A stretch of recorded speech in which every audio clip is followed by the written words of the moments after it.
Assalamualaikum warahmatullahi wabarakatuh. Bismillahirrahmanirrahim. Ashhadu an la ilaha illallah wa ashhadu anna Muhammadar Rasulullah. Allahumma salli ala sayyidina Muhammad wa ala ali sayyidina Muhammad. Rabbi shrah li sadri wa yassir li amri wahlul 'uqdatam min lisani yafqahu qawli. Amin. Bismillahirrahmanirrahim.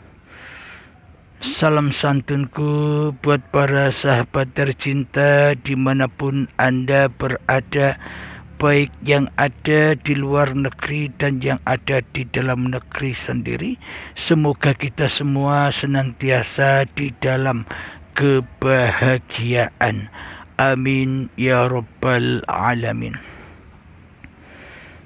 Alhamdulillahi rabbil alamin. Kita lanjutkan kembali episode tentang jalan kebahagiaan. Bismillahirrahmanirrahim. Alhamdulillahi rabbil alamin. Ar-Rahmanirrahim. Maliki yaumiddin. Iyyaka na'budu wa iyyaka nasta'in. Ihdinas siratal mustaqim. Siratal ladzina an'amta 'alaihim ghairil maghdubi 'alaihim waladdallin. Amin. Ghairil maghdubi 'alaihim waladdallin. Amin. Ghairil maghdubi 'alaihim waladdallin. Amin. Bukan jalan mereka orang-orang yang tersesat. Jadi jalan kebahagiaan itu kebalikannya adalah jalan yang sesat. Jadi jalan yang lurus dan jalan yang sesat itu bagaimana? Jadi bila dipandang secara sudut pandang syariatnya, ya jalan-jalannya badan, ya laku-lakunya badan, ya aktivitasnya badan. Akan tetapi Allah tidak melihat itu. Akan tetapi Allah tidak memandang itu. Yang dipandang Allah adalah segumpal darah, segumpal daging ini iman atau kufur. Segumpal daging ini suci apa kotor? Apa yang dikatakan segumpal daging ini yang kotor? Hati yang kotor, hati yang keras melebihi kerasnya batu, yakni hati yang masih mentiadakan Tuhan sebagai pencipta dirinya. Apakah hati yang kotor itu? Hati yang selalu mewujudkan diri manusianya di hatinya. Hati yang selalu mensekutukan Allah kepada dirinya. Inilah selama ini yang kita lakukan, yang kita aplikasikan di dalam hati kita. Itulah tanda-tanda jalan yang sesat.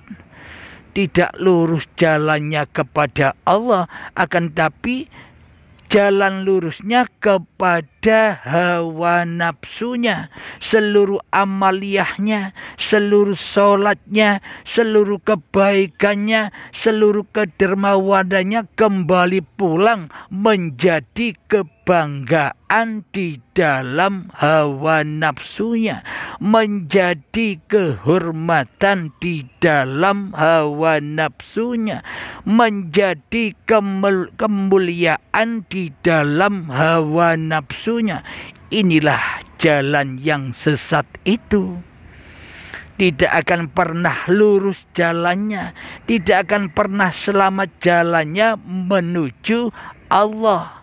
Karena selama ini di dalam hati kita tidak mentuhankan Allah, tidak mewujudkan Allah sebagai Tuhan yang menciptakan, yang menguasai diri manusia kita di hati kita.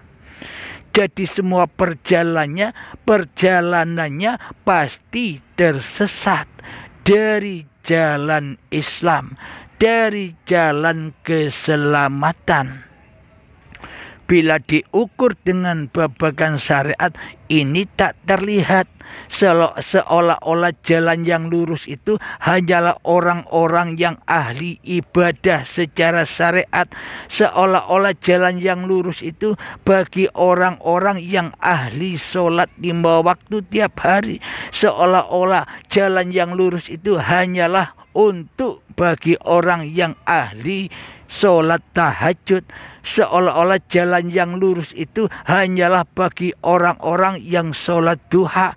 Seolah-olah jalan yang lurus itu orang-orang yang suka membaca sholawat. Seolah-olah demikian. Itu semua hanyalah ilusi, hanyalah imajinasi, hanyalah bayangan-bayangan manusianya saja. Akan tetapi bila di dalam hati kita yang wujud masih diri manusia kita yang merasa berperan di dalamnya, maka semuanya pasti tersesat di dalam hawa nafsu kita sendiri. Akhirnya seluruh amalia dibakar di dalamnya, berkumpul dengan iblis dan setan.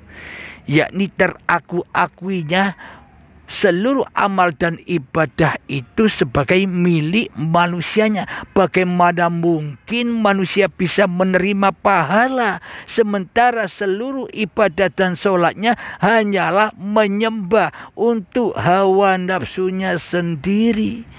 Semua harapan-harapan tentang pahala selama ini kan omong kosong. Kan hanya ilusi saja, hanya bayangan-bayangan manusia saja. Karena manusia selama ini tidak mengenal Allah, ya akhirnya otomatis tidak mengenal hakikat pahala itu. Jangankan hakikat pahala yang diharap-harapkan, hakikat dosa pun manusia tidak mengenalinya. Kenapa manusia banyak berdosa? Karena manusia tidak mengenal dosa itu sendiri. Jika manusia mengenal apa itu dosa, jika manusia mengenal apa itu pahala, pasti manusianya akan selamat, roji'un ke rahmatullah. Jadi hakikat dosa di sisi Allah itu ketika manusia masih mensekutukan kewujudan Allah di dalam hatinya dengan kewujudan diri manusianya. Jadi hakikat dosa itu adalah ketika manusia mensekutukan uripe Allah dengan uripe manusianya. Jadi hakikat dosa itu adalah ketika manusia mensekutukan kekuasaan Allah dengan kekuasaan diri manusianya di hatinya. Inilah hakikat dosa. Inilah sesungguhnya dosa. Nah, Anda sekarang sudah tahu bukan apa itu dosa? Nyata, terang benderang di hati kita. Siapa yang wujud di hati kita? Jika yang wujud bukan Allah, maka itulah lembah dosa. Jadi apapun yang kita perbuat itu selamanya berada di lembah dosa, di lembah anar, yang mana selalu menggemukkan, memperkuat hawa nafsunya sendiri dengan amal dan ibadahnya. Hawa nafsu merasa ia lebih mulia, lebih hormat daripada orang-orang yang di bawahnya. Inilah pahala-pahala dari setan yang terkutuk. Sifat-sifatnya seperti setan, yakni membanggakan dirinya, yakni menyombongkan dirinya. Inilah hakikat dosa itu. Terus hakikat pahala itu yang bagaimana? Hakikat pahala itu adalah di sisi Allah. Bila kita sudah kembali rojiun kepada Allah, maka pahala itulah yang disebut rahmat untuk seluruh alam. Jadi hakikat pahala di sisi Allah itu ya kembalinya hamba kepada Tuhannya, ya hancur leburnya kemanusiaannya di hatinya, kembali nyatalah Allah sebagai Tuhannya, sebagaimana ketika kita masih bayi dahulu, masih suci.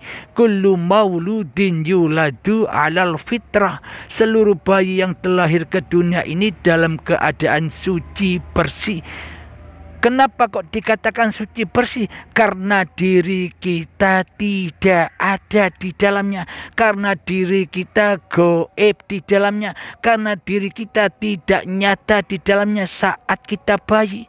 Itulah disebut suci, karena yang suci hanya uripe Allah, karena yang suci hanya badan-badan ciptaan Allah. Inilah hakikat kenyataan Allah. Nyatalah hidup karena adanya badan. Badan inilah tajallinya hidup. Badan inilah yang diwusulkan oleh hidup. Bila kita masih memandang badan sebagai Tuhan kita, maka tersesatlah kita dari jalan yang lurus. Jadi hakikat jalan kebahagiaan itu kembalinya hamba kepada Tuhannya. Jadi hakikat jalan kebahagiaan itu adalah jalan kematian kemanusiaannya di hatinya. Alhamdulillahirabbil alamin. Jadi tuntaslah episode jalan menuju kebahagiaan ini. Semoga saya dan semoga kita semua selalu di dalam kebahagiaan di sisi Allah Subhanahu wa taala. Alhamdulillahirabbil alamin. Rabbana atina fid dunya hasanah wa fil akhirati hasanah wa qina adzabannar. Wa sallallahu ala sayyidina Muhammad wa ala alihi wa sahbihi wasallam walhamdulillahi rabbil alamin. Akhirul kalam. Assalamualaikum warahmatullahi wabarakatuh.